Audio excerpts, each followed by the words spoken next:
तो चलिए ब्रेक के बाद एक बार फिर से आपका स्वागत और रुख करेंगे सुपरफास्ट खबरों का। मुख्यमंत्री आवास पर सर्वदलीय बैठक हुई। उदयपुर हत्याकांड पर सभी दलों से मुख्यमंत्री अशोक गहलोत ने चर्चा की। सभी दलों ने घटना की कड़ी निंदा की है।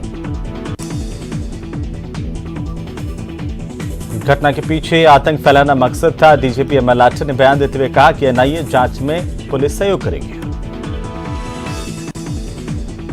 उदयपुर में कन्हैयालाल हत्याकांड के आरोपी मोहम्मद रियाज का भीलवाड़ा के आसीन से कनेक्शन सामने आया। मोहम्मद रियाज के कुल 11 भाई बहन हैं, जिनमें से 3 की मौत हो चुकी है। मोहम्मद रियाज अपने परिवार का सबसे छोटा सदस्य है, जो शादी होने के बाद उदयपुर सेटल हुआ।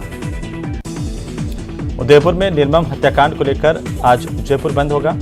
विश्व हिंदू परिषद समेत कई हिंदू संगठनों की ओर से बैठक करके जयपुर बंद का आह्वान किया गया। जयपुर में मिली काउंसिल, राजस्थान मुस्लिम फोरम और मुस्लिम तेली महापंचायत की ओर से प्रदेश सरकार से अपील की गई है कि पीड़ित परिवार को ज्यादा से ज्यादा मुआवजा दिया जाए। साथ ही यह भी कहा गया कि उदयपुर के अपराधियों को कड़ी सजा दी जाए। उदयपुर हत्याकांड मामले में पुलिस ने सर्च अभियान चलाया। पुलिस किशनपुर स्थित दोनों मकानों पर पहुंची और उनके कमरों को चेक किया। दोनों आरोपी किराए के घर में रह रहे थे। टीम ने इस दौरान मकान मालिक और पड़ोसियों से भी पूछताछ की। आरोपी ने रियाज ने मोहम्मद उमर के घर में रूम किराए पर लिया था। उमर ने बातचीत में बताया कि रियाज की पत्नी रूम किराए लेने के लिए आई थी और उसकी पत्नी ने कहा कि उनके पति वेल्डिंग का काम करते हैं और इससे पहले वो किशनपोल में टीटू भाई के नाम से व्यक्ति के घर में रहता था। वो 12 जून को यहां पर रूम में शिफ्ट हुआ था। कैबिनेट मंत्री प्रताप सिंह खाचरियावास ने उदयपुर हत्याकांड को जघन्य अपराध बताया। खाचरियावास ने कहा कि इस तरह की वारदात बर्दाश्त नहीं।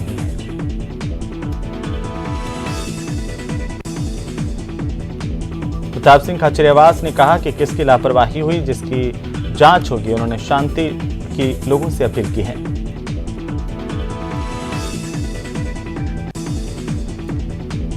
तो केरल के राज्यपाल आरिफ मोहम्मद खान ने कहा कि मदरसे नफरत की जड़ हैं। उन्होंने कहा कि बचपन में ही सिखाया जा रहा है कि कोई विरोध में बोले तो उसका सर कलम कर दो। आरिफ मोहम्मद ने कहा कि सवाल यह है कि क्या हमारे बच्चों को ईश निंदा करने वालों का सर कलम करना पढ़ाया जा रहा है। उन्होंने कहा कि मदरसों में बच्चों को कट्टर बनाया जा रहा है। उदयपुर हत्याकांड पर चिकित्सा मंत्री प्रसादीलाल मीणा के बयान पर बीजेपी ने पलटवार किया। बीजेपी के मुख्य प्रवक्ता रामलाल शर्मा ने कहा है कि प्रदेश की सरकार अपनी गलतियों से बचने का प्रयास कर रही है।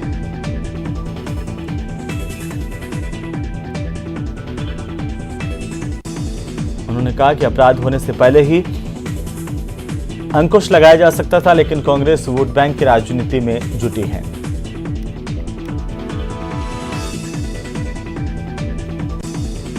उदयपुर हत्याकांड के बाद अब प्रदेश में नेटबंदी की गई है, लेकिन इससे अकेले जयपुर में करीब 1500 करोड़ तो पूरे राजस्थान में 6 से 7 हजार करोड़ का कारोबार प्रभावित होने का अनुमान है।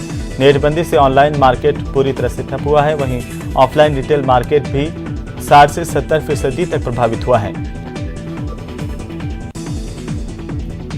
राज्य सरकार को भी करीब 300 करोड़ का राजस्व नुकसान होने की बात सामने आई है। फिलहाल प्रदेश में नेटबंदी से राहत मिलने की कोई उम्मीद नहीं आ रही नजर। माना जा रहा है कि नेटबंदी अगले 24 घंटे के लिए बढ़ाई जा सकती है और ऐसे में आने वाला कुछ समय व्यापार और उद्योग जगत के लिए मुश्किल भरा हो सकता है।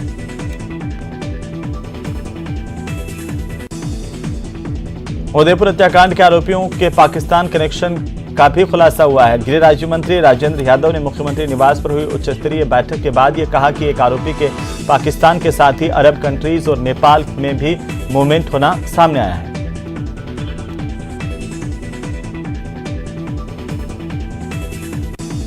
वहीं आरोपी साल 2014-15 में 45 दिन तक कराची में रहा और ट्रेनिंग ली। इसके बाद 2018-19 में अरब कंट्रीज में रहा, साथ ही नेपाल में भी इसका मूवमेंट रहा। आरोपी ने फोन से 8 से 10 फोन नंबर भी मिले जिसके वो टच में था।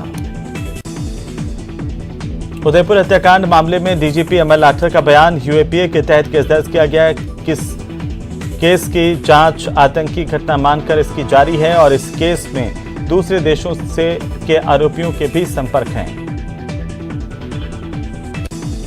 उदयपुर में हुए हत्याकांड मामले के दोनों आरोपियों को राजसमंद पुलिस ने भीम थाना इलाके के अडावाला गांव से गिरफ्तार किया था। पुलिस अधीक्षक सुधीर चौधरी ने बताया कि उनकी सूचना पर उदयपुर पुलिस ने हत्याकांड के आरोपियों के 3 सहयोगियों को हिरासत में लिया।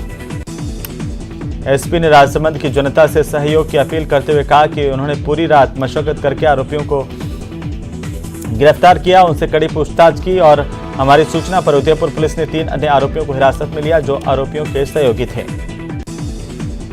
उदयपुर में कन्हैयालाल की हत्या मामले में कोटा में विश्व हिंदू परिषद के कार्यकर्ता रैली निकालकर प्रदर्शन करने की तैयारी में हैं। घोड़े वाले बाबा सर्किल के पास विश्व हिंदू परिषद के कार्यकर्ता और पदाधिकारी जुटे हुए हैं।